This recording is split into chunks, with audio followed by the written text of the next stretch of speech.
নমস্কার বন্ধুরা, আমার নাম কিষান সেন। আর আমি আজকে নিজের ঠাকুরদার একটা গল্প বলবো, অনেক মজাদার।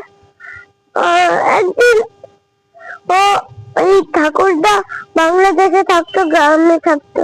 স্কুলে যখন যেত, সেই স্কুলের রাস্তায় একটা বাগান ছিল, মানে কি এত ছোট ছোট বাগান ছিল। এখানে স্কুল ছুটি হওয়ার পর রোজ একদিন করে আম, কামরাঙ্গা আম সব কুড়াতো।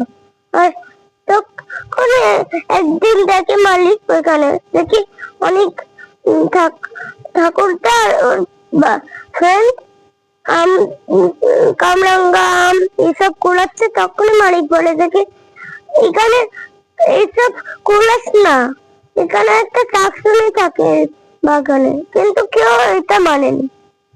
রোজ এসে কুড়াতো কুড়াতো কুড়াতো।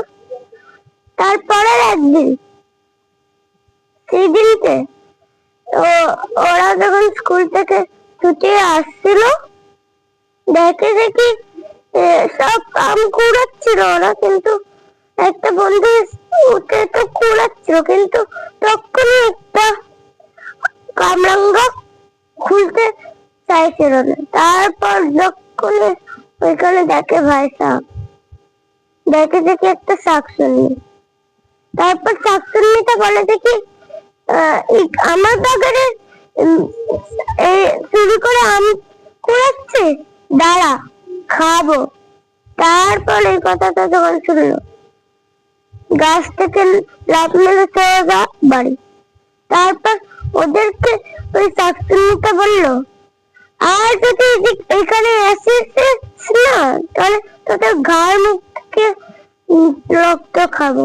তারপর এই কথাটা যখন শুনলো ভাই, তাড়াতাড়ি পালিয়ে গেল বাড়িতে।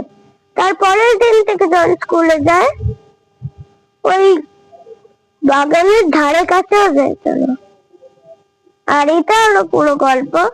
আর যদি আপনাদের সাথে এরকম যদি কোনো গল্প ঘটে থাকে, তাহলে আমার অ্যাপে দিয়ে দেবেন। আবার দেখা হচ্ছে পরের ভিডিওতে, ততক্ষণের জন্য টাটা।